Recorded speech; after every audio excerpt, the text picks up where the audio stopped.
అందరికీ ప్రభు అయిన యేసుక్రీస్తు వారి శుభనామంలో వందనాలండి. ఉదయకాల సమయంలో దివ్యమైన లేఖన భాగాన్ని మనం చదువుకుందాం.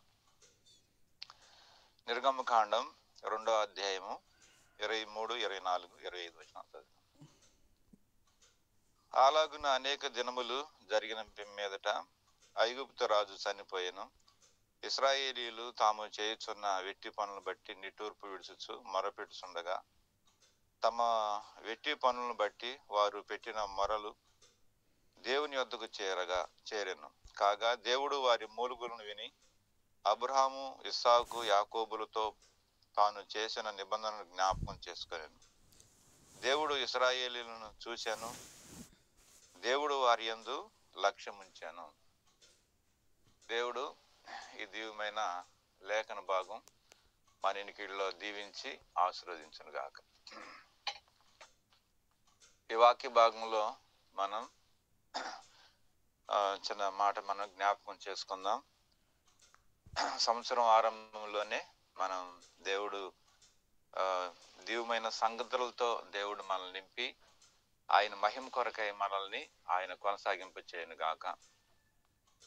ఇక్కడ దేవుని వాక్యంలో నుంచి మనం చూసిన ఈ భాగాన్ని మనం చూసినప్పుడు దేవుడు దేవుని మొర దేవుని యొద్దకు చేరెను. రెండవ సంగతి ఏంటంటే మరి నిబంధనను జ్ఞాపకం చేసుకున్నాడు దేవుడు. మూడవ సంగతి ఏంటంటే దేవుడు వారి యందు లక్ష్యం ఉంచాను. దేవుడు వారి యందు లక్ష్యం ఉంచాను. కాబట్టి ఒకటి, దేవుని యొద్దకు మొర దేవుని యొద్దకు చేరాను. రెండవది, నిబంధనను దేవుడు జ్ఞాపకం చేసుకున్నాడు. మూడవది, దేవుడు వారి యందు లక్ష్యం ఉంచాను. దేవుడు వారి యందు లక్ష్యం ఉంచాడు.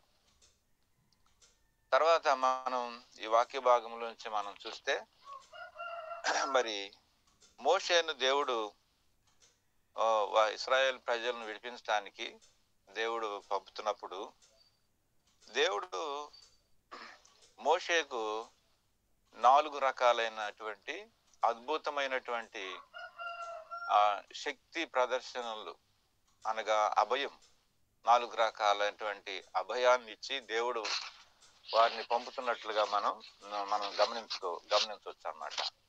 4 రకాల అభయం అక్కడ మనం చూస్తాం. ఈ నిర్గమకాండం 3వ అధ్యాయంలో 4 రకాలుగా ఈ అభయాన్ని మనం చూస్తాం అన్నమాట. ఇది మీకు గమనానికి నేను తీసుకొస్తా కొన్ని విషయాలు. 4 రకాలుగా అదృశ్య హస్తంతో దేవుడు వారికి ఎలాగో తోడుగా ఉంటా వచ్చాడు అనే సంగతులు నేను మీకు జ్ఞాపకం చేస్తాను అన్నమాట. కాబట్టి 4 రకాలంటే అద్భుతమైనటువంటి శక్తులను దేవుడు వారికి తోడుగా పంపించాడు. కాబట్టి వారు ఒంటరిగా వెళ్ళలేదు అన్నమాట. ఇక్కడ నేను మొట్టమొదటి సంగతిగా చూడాలని చెప్తున్నాను. అది నిర్గమకాండము 3వ అధ్యాయంలో 3వ అధ్యాయంలో 2వ వచనంలో మనం చూస్తే ఇక్కడ దేవుని వాక్యం ఏమంటాడంటే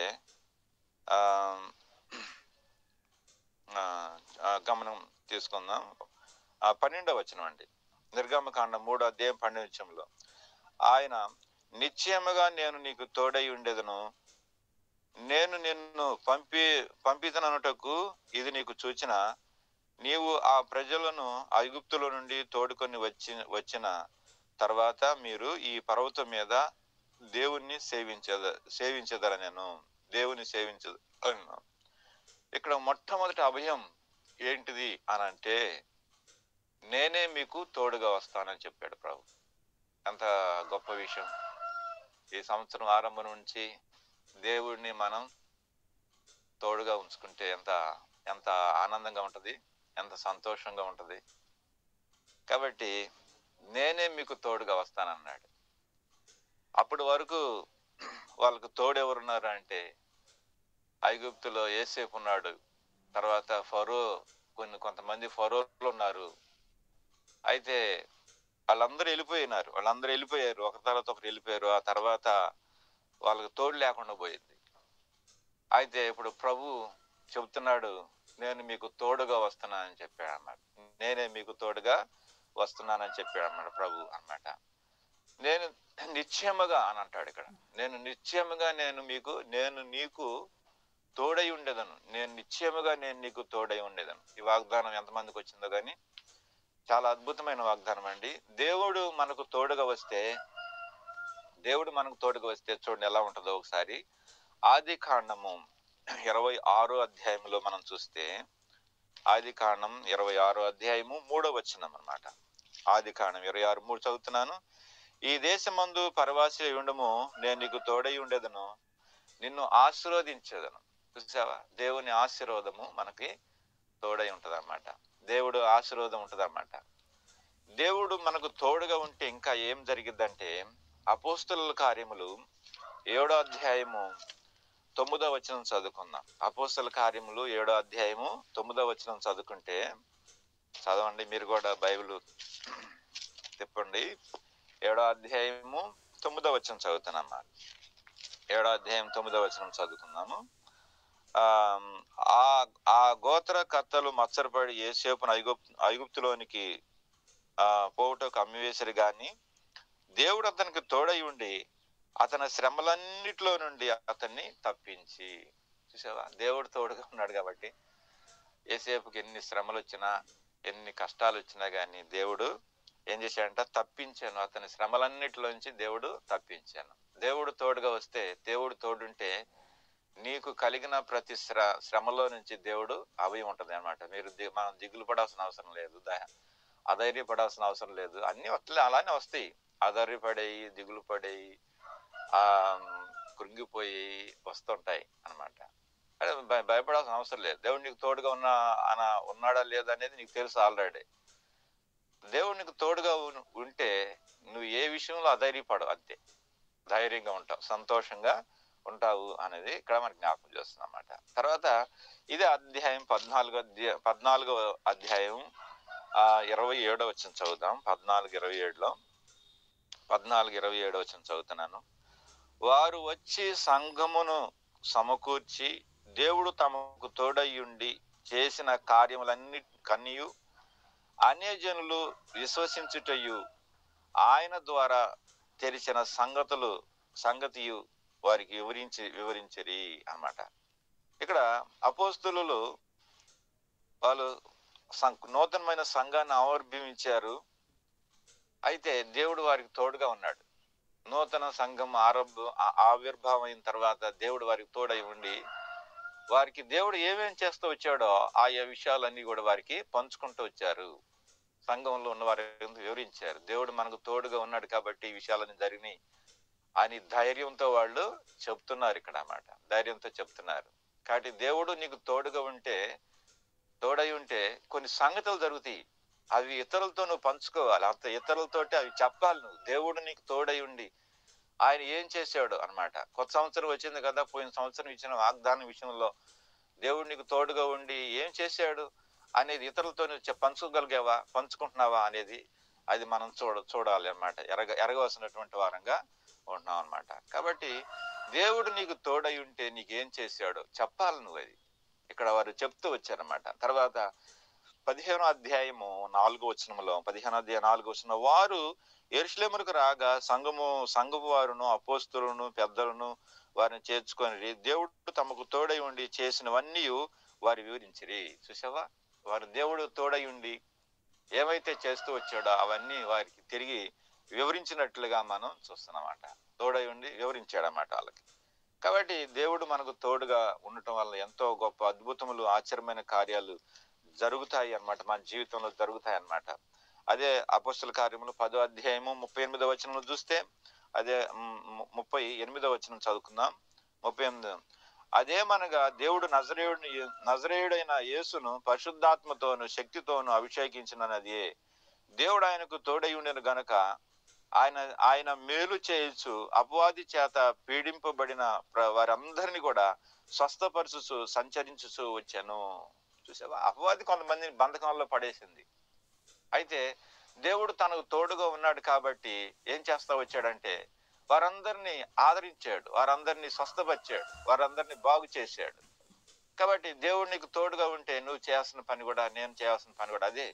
మనకు దేవుడు తోడుగా ఉన్నప్పుడు మనం అనేకుల్ని ఆదరించాలి, అనేకుల్ని ప్రేమించే వారికి ఉంటాం, అనేకుల్ని ధైర్యపరిచేటువంటి స్థితిలో మనం ఉంటామనే విషయాన్ని మనకి ఇక్కడ జ్ఞాపకం చేస్తుందన్నమాట. కాబట్టి మనం కూడా ధైర్యం చేయాలా.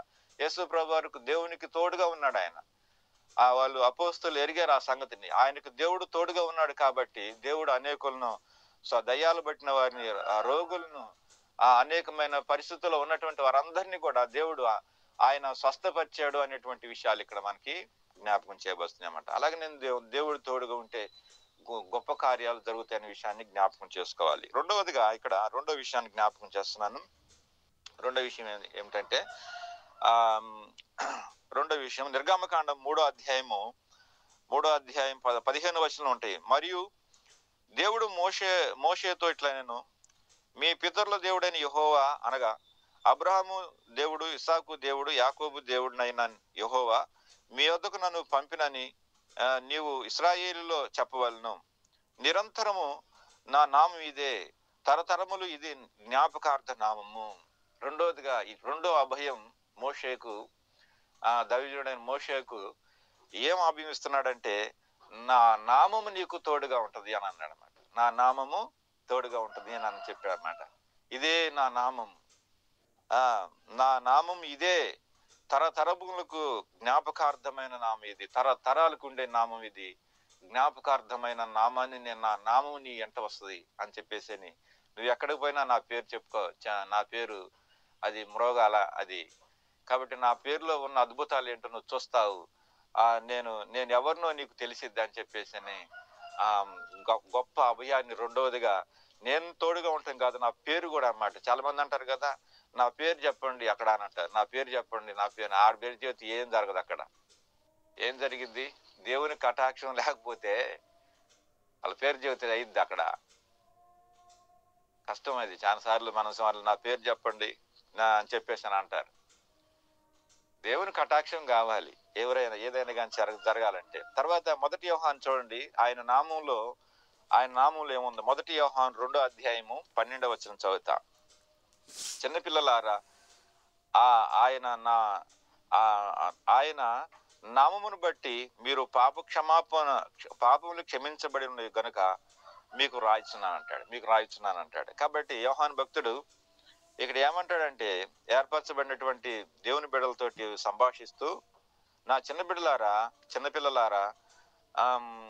ఆయన నామమును బట్టి మీరు పాపములు క్షమించబడి ఉన్నవి గనుక అంటాడు. పాపములు క్షమించబడి ఉన్నవి గనుక మీకు రాస్తాననే విషయాలని అంటాడు అన్నమాట.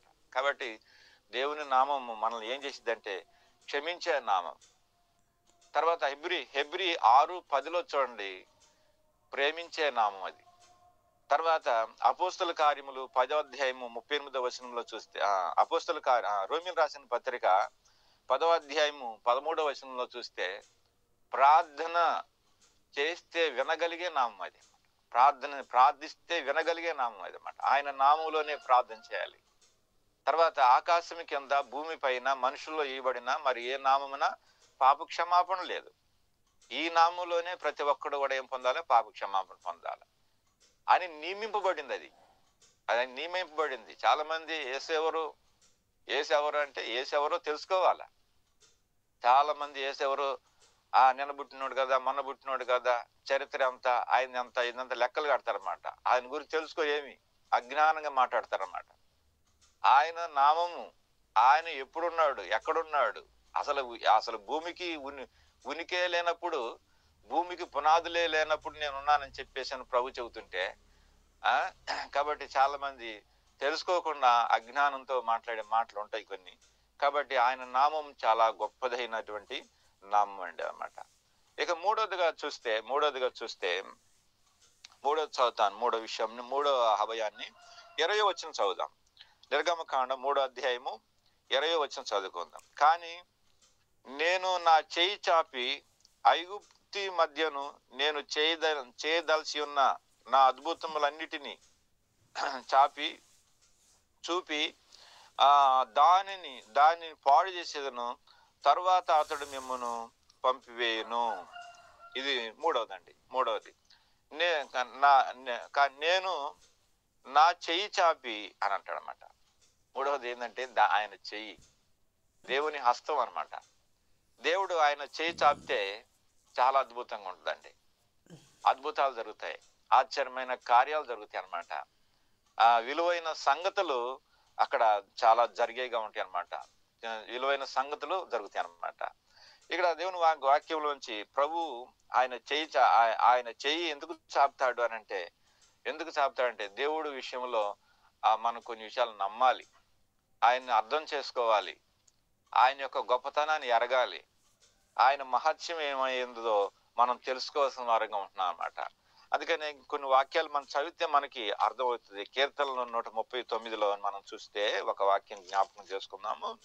5వ వచనం, కీర్తనలు 139 5వ వచనం, 5వ వాక్యం చదువుకుందాం అన్నమాట.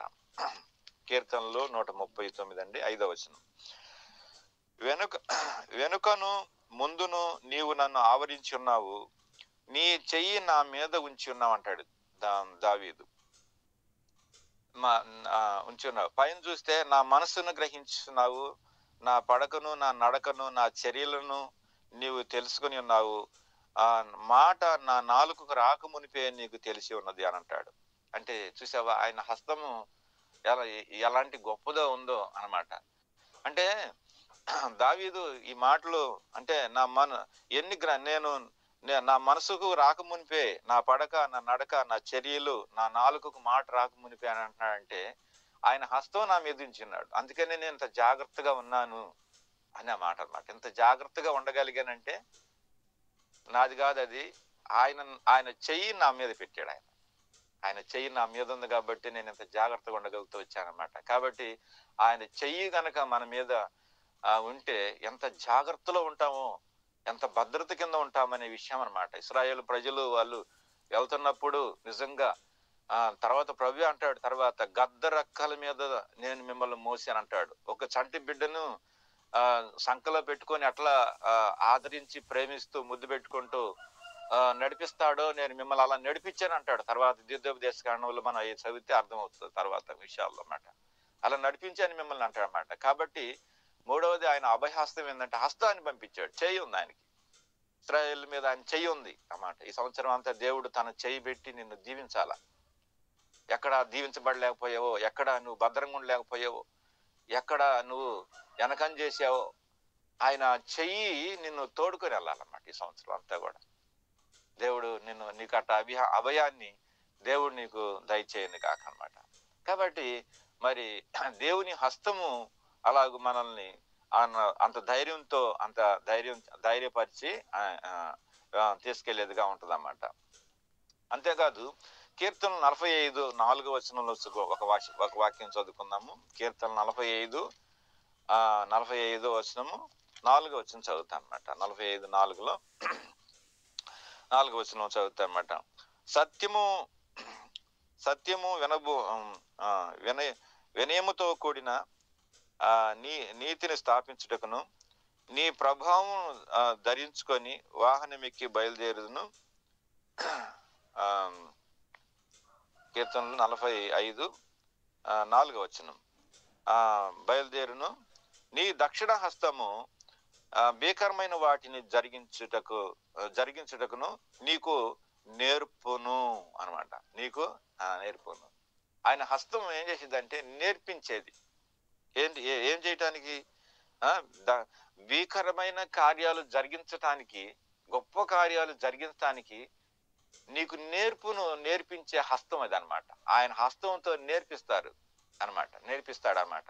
కమాండింగ్ లో ఇప్పుడు నేవీలో కానీ, ఎయిర్పోర్ట్స్ లో కానీ, తర్వాత పోలీసు సెక్షన్ లో కానీ, లేకపోతే డాక్టరు సెక్షన్ లో కానీ, ఏదైనా ఉద్యోగం తీసుకోండి, ప్రతిదీ ఫస్ట్ ట్రైనింగ్ ఉంటుంది అన్నమాట. నేర్పించే ఎలాగూ ఇచ్చేయాలి, ఏం చేయాలా, ఎట్లా వెళ్ళాలి, ఎలాగూ దూకాలి, ఎలాగూ ఎదగాలి, ఎలాగూ పరిగెత్తాలా, టెక్నాలజీతో కూడినటువంటి ఈ రోజు చూస్తే ఇంకా టెక్నాలజీ వచ్చేసింది అన్నమాట. ఇంట్లోనే కూర్చొని అమెరికాని పేల్చేసే అంత శక్తి దేవుడు ఇచ్చాడు. ఇశ్రాయేలులో ఈ జ్ఞానం ఉందన్నమాట. ఈ నేర్పు అంతా ఎక్కడి నుంచి వచ్చింది? ఆయన హస్తంలో ఉందన్నమాట. కాబట్టి దేవుని హస్తము ఇంత భీకరమైనటువంటి కార్యాలు చేయగలదు. అది నీకు నేర్పిస్తానంటున్నాడు దేవుడు. ఆయనకు ఆల్రెడీ తెలుసు నా హస్తం నీకు నేర్పును కలగజేసిద్ది, నేను నీకు నేర్పిస్తాను అని చెప్పేసి అని ప్రభు మాట్లాడుతున్నాడు అనమాట. అంతేకాదు ఆయన హస్తము ఇంకేం చేసిద్దంటే, యెషయా గ్రంథం 41 అధ్యాయం 10వ వచనం చదివితే, యెషయా గ్రంథం 41 అధ్యాయము 10వ వచనం చదువుతాను. 10వ వచనంలో ఇక్కడ అద్భుతమైన వాక్యం ఉందన్నమాట. ఆ 10వ వచనంలో, భూ దిగంతం నేను పట్టుకొని దాని కొనల నుండి విడిపించుకున్నవాడా, నీవు నా దాసుడు అని నేను ఉపేక్షించగా నేను ఏర్పరచుకుంటాను, నేను నీకు తోడై ఉన్నాను, భయపడకము, నీకు దేవుడినై ఉన్నాను, దిగులు పడకము, నిన్ను బలపరుతును, నీకు సహాయం చేయవాడును నేనే. కాబట్టి ఇక్కడ చూడండి, ఆదరించే నామం ఆయన నామం ఎలాంటిదంటే ఆయన ఆదరించే నామం అన్నమాట. కాబట్టి నీకు తోడై ఉంటాను, నీకు దేవుడై ఉంటాను, నిన్ను బలపరుస్తాను, నీకు సహాయం చేస్తాను. ఇదంతా ఏంటంటే ఆయన ఆదరించే నామం. దేవుడు మనల్ని ఆదరించేటువంటి వాడుగా, ఆయన నామం మనల్ని ఆదరించి ఆదుకునేదిగా ఉంటుంది అనే విషయం మనకి ఇక్కడ జ్ఞాపకం చేస్తున్నాం అన్నమాట. ఇకపోతే 4వదిగా నేను మీకు జ్ఞాపకం చేస్తా ఒక విషయాన్ని అనమాట. నిర్గమకాండం 3వ అధ్యాయం 21వ వచనం అండి. 21వ వచనం, మరియు నేను ఈ ప్రజల ఎడలను, ఐగుప్తుల ఎడలను కటాక్షము కలగజేసేదను కనుక మీరు వెళ్ళినప్పుడు వట్టి చేతులతో మీరు వెళ్ళరు అన్నమాట. దేవుని కటాక్షం 4వదిగా చూస్తే ఆయన కటాక్షం మనకు ఉండాలి. ఆయన కటాక్షం లేకపోతే ఎవడేం చేయలేడు. మనం ఏం చేయలేం. పరిచర్యలో కూడా ఉన్నతంగా మనం పైకి వెళ్ళాలంటే మన వాళ్ళు కాదు. అది నువ్వెంత తెలివిగా, జ్ఞానంతో, నైపుణ్యంతో చేయగలిగినా అవి అయ్యే పనులు కాదు. అవి అయ్యే పనులు కావు. ఎవరికైనా సరే, ఎవరికైనా దేవుని కటాక్షం అనేది ఉండాల. దేవుని కటాక్షం లేకపోతే నువ్వు చేసే పని అది శూన్యం, అది బూడిదలో పోసిన పన్నీరు అంతే. కాబట్టి దేవుని కటాక్షం 4వదిగా మనం చూస్తే, దేవుని కటాక్షం అనేది వారికి తోడుగా వస్తున్నట్లుగా మనము చూస్తున్నమాట. కీర్తనలు 103:4వ వచనంలో జ్ఞాపకం చేసుకుందాము. కీర్తనల గ్రంథం 103వ అధ్యాయము 4వ వచనం చదువుదాం. కీర్తనల గ్రంథము 103వ అధ్యాయము 4వ వచనం జ్ఞాపకం చేసుకుందాం. 4వ వచనము, సమాధిలో నుండి నా ప్రాణమును విమోచించుచున్నాడు, కరుణ కటాక్షములో నీకు కిరీటముగా ఉంచుచున్నాడు, పక్షిరాజు యవనం వల్లే నీ యవనమును క్రొత్తదగినట్లుగా మేలుతో హృదయమును తృప్తిపరచుచున్నాడు. చూసావా? కాబట్టి యెహోవా నీతి క్రియలు జరిగించుచు బాధింపబడ వారందరికీ న్యాయం తీర్చువాడు. చూసావా? ఇక్కడ ఆయన కటాక్షము వలన చూడు, కటాక్షాన్ని కరుణా కిరీటములుగా దేవుడు మనకి ధరింప చేస్తూ ఉన్నాడు అనే విషయం ఇక్కడ మనకి జ్ఞాపకం చేస్తుంది. సామెతల గ్రంథంలో కూడా 8:35లో సామెతలు 8:35 ఒక అద్భుతమైన వాక్యం ఉంది. అది కూడా చదువుదాం. సామెతలు 8:35 వచనం అన్నమాట. సామెతలు 8:35 నన్ను కనుగొనువాడు జీవమును కనుగొనును, యెహోవా కటాక్షము వానికి కలుగును. నన్ను కనుగొనువాడు జీవమును కనుగొనును, యెహోవా కటాక్షము అతనికి కలుగును అన్నమాట. యెహోవా కటాక్షము అతనికి కలిగేదిగా ఉంటుంది అన్నమాట. కాబట్టి ఇంకొక వాక్యం కూడా చదువుకుందాం. దేవుడు మోషేకి మాట చెప్పినప్పుడు నిజంగా అది వాళ్ళలో జరిగిందా అనేది మనం చూస్తే 11వ అధ్యాయము, నిర్గమకాండము 11వ అధ్యాయము 3వ వచనంలో చూడండి అన్నమాట. యెహోవా ప్రజల ఎడల ఐగుప్తీయులకు కటాక్షము కలగజేసెను. అదియో గాక ఐగుప్తు దేశములో మోషే అను మనుషుడు పరో సేవకుల దృష్టికి ప్రజలందరి దృష్టికి మిక్కిలి గొప్పవాడు ఆయన. అబ్బా, ఎంత గొప్పవాడయ్యాడండి. ఎందుకు అంటే దేవుని కటాక్షం ఉంది. ఇప్పుడు దేవుని ప్రజలను బట్టి ఇశ్రాయేలు ప్రజలకు కటాక్షం కలిగింది. అలాగనే దేవుని కటాక్షము మోషేకు ఉన్నతమైనటువంటి స్థానాన్ని ఇచ్చింది అన్నమాట. గొప్ప స్థానం ఇచ్చింది. ప్రజలందరూ గుర్తించారు.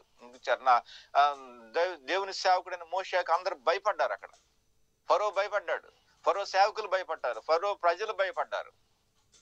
ఎందుకు భయపడ్డారు అనంటే కటాక్షం ఉంది, దేవుని కటాక్షం ఉంది. దేవుని కటాక్షం నీ మీద ఉంటే నువ్వు పవర్ఫుల్ గా అందరు కనపడతావు, బలహీనుడిగా కనపడవు, చేతగానవాడిగా కనపడవు. నిన్ను చూసిన వాడు దైవజనుడు వస్తున్నాడు అనే మాట భయం వాళ్ళకు కలగాలన్నమాట. పవర్ఫుల్ గా ఉండాలి మనం అన్నమాట. రోషం కలిగినటువంటి వారంగా, శక్తి కలిగిన వారంగా, బలం కలిగినటువంటి వారంగా ఉండాలి. నువ్వు మన ఒట్టు వాళ్ళం కాదు మనం. దేవుని కటాక్షం మనకుంది, దేవుని దయ మన మీద ఉంది. కాబట్టి అనేకులకు నువ్వు పవర్ఫుల్ గా, నువ్వు శక్తివంతమైనటువంటి వ్యక్తిగా నువ్వు కనపడాలి. మోషే అలా కనపడ్డాడు అన్నమాట.